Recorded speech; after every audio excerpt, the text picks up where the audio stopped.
contacted U.S. Customs and Border Protection Field Operations at the Blue Water Bridge in Port Huron, Michigan. If you know the extension of the person you wish to speak to, please dial the extension number at any time to be connected. Please listen to your...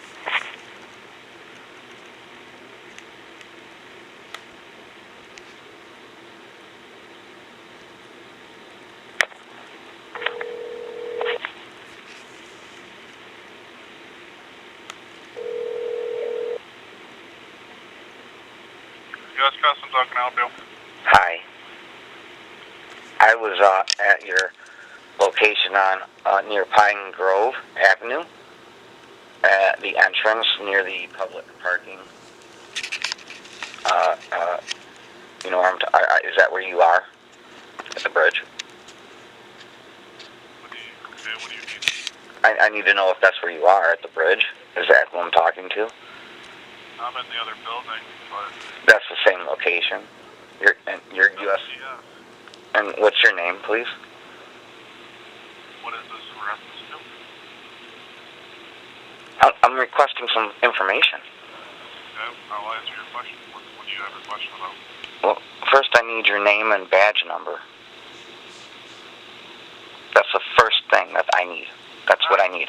All right, I'll transfer you to the supervisor. Thank you.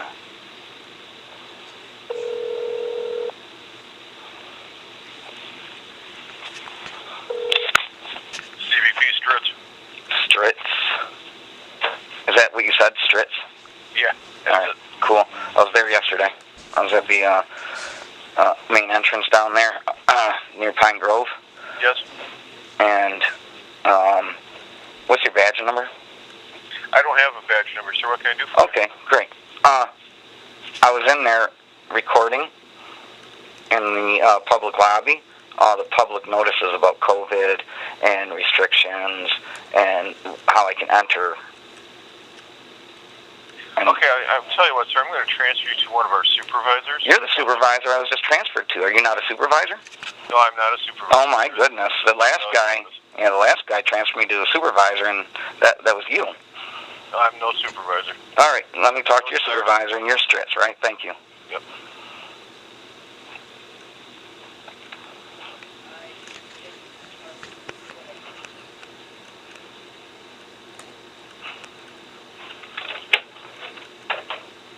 Are you transferring me, Stritz? Stritz, are you there?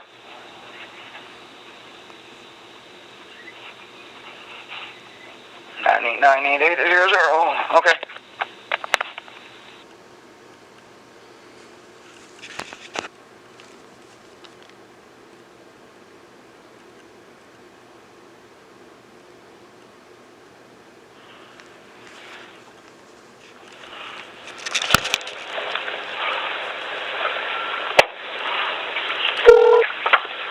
You've contacted U.S. Customs and Border Protection Field Operations at the Blue Water Bridge.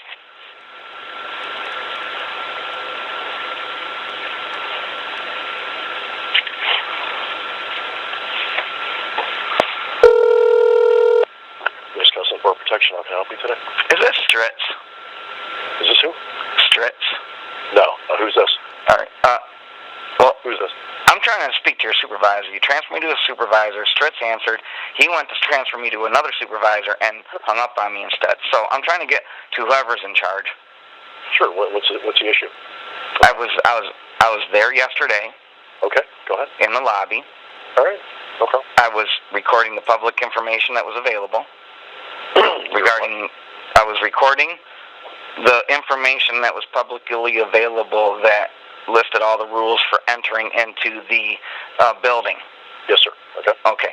Okay. Somebody came under an intercom, Mm-hmm. and you didn't tell me who you are yet, so why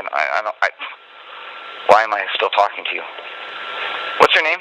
You're talking to a customs officer. What's your name? That doesn't matter. I'm asking your name first. What is your name? I asked first. Oh, I'm asking you. One second. I'm not required to identify. The Federal Transparency Act of 2020 requires all law enforcement agencies in the United States to identify themselves. And this is a recorded line, by the way. I need to know who I'm speaking with.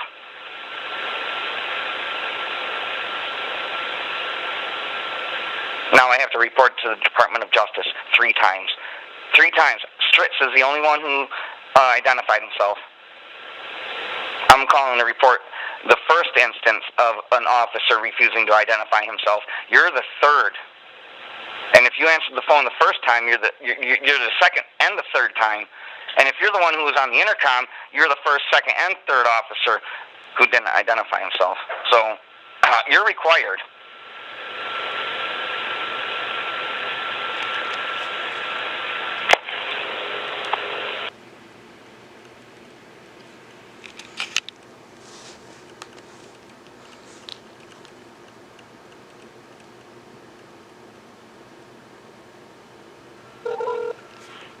You've contacted U.S. Customs and Border Protection Field Operations at the...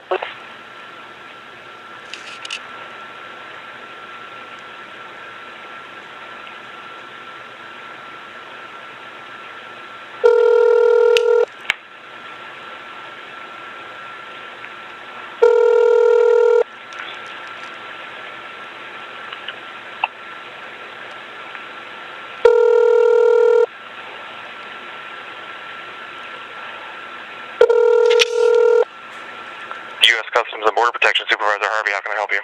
Harvey, thank you for identifying yourself. I get to write that down. My first call was a failed ID, and then Stritz answered. And then my second call was a failed ID. This is my third call, and you answered and said Harvey. So congratulations, you won, Harvey. Okay, what can I help you with? I was there yesterday, recording in the public foyer all of the public notices under the bridge at Port Huron, where I assume that you are. Okay, you were here yesterday. Recording. With a camera. Recording. Okay. In the public foyer before you enter the hallway. Mm-hmm. All the restrictions about COVID and public access and things like that. Okay. Somebody asked if they could help me on the intercom, and I said, yes, you can identify themselves, and he specifically said no.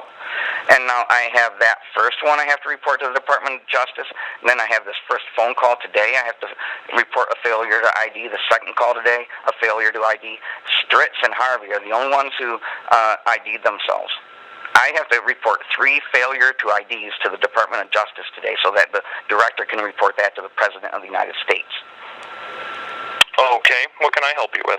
I want next time I come in there and you ask me if you want to help me, and I ask for your ID, I want you to tell me that you're Harvey. That's what I want. And you did that. You did that on this phone call. I want you to know that 2 of your officers, just in the last 5 minutes, failed to ID, and the officer yesterday failed to ID. And I have to report that to the Department of Justice. And so I wanted to let you know what's going on. Okay, can I get your name and a good... Absolutely not. I'm not a public official. I just want you to know that you're required to identify. Okay, well, sir, I mean... I know it's unfair, but that's what the law says. The law is written down, and that's what the law says. And I follow the law. All right? I am reporting to you what I have to report to the Department of Justice. Okay. Thank you for identifying yourself. You made your department look good. That's all. Okay. All right, thank you. Yep.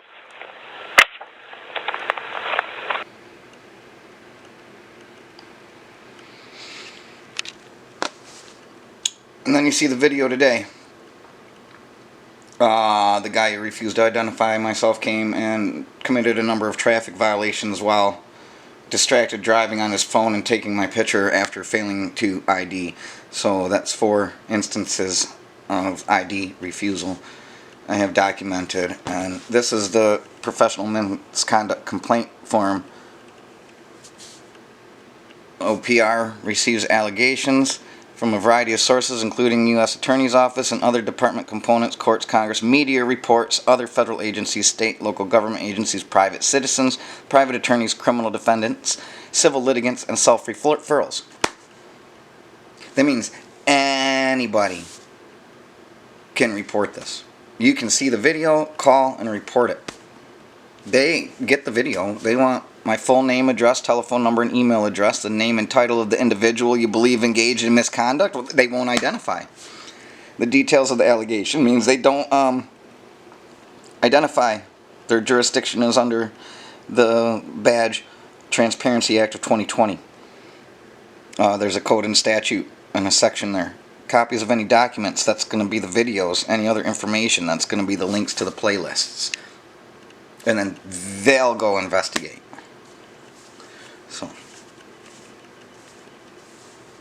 that's how you do this. And if we don't do this, nothing changes. But they're giving us all the tools. They're telling us what the tools are, and we want to back the blue without recourse. Just whatever they do is right. And if they hurt your friend or family member, they deserved it, and they're the scum because the cop said they were a bad person, and now you agree. So you don't invite them to their family functions. All they're doing is making an example of your friend or family member so that you know to straighten up and keep in line. But there's nothing the target can do to straighten up or stay out of trouble. When they target you, you're done. You're in trouble all the time. You're a bad person, and your friends and family will believe them over you every time. Because nobody reads what the laws say. These are the laws. Title 18, 241, that's conspiracy against rights. That's a criminal allegation the Department of Justice can bring after I filed the 1983. The 1985 is the conspiracy. That's when 2 or more agencies are involved. Oh, I missed this. April 4th, that was yesterday. I was out doing something else.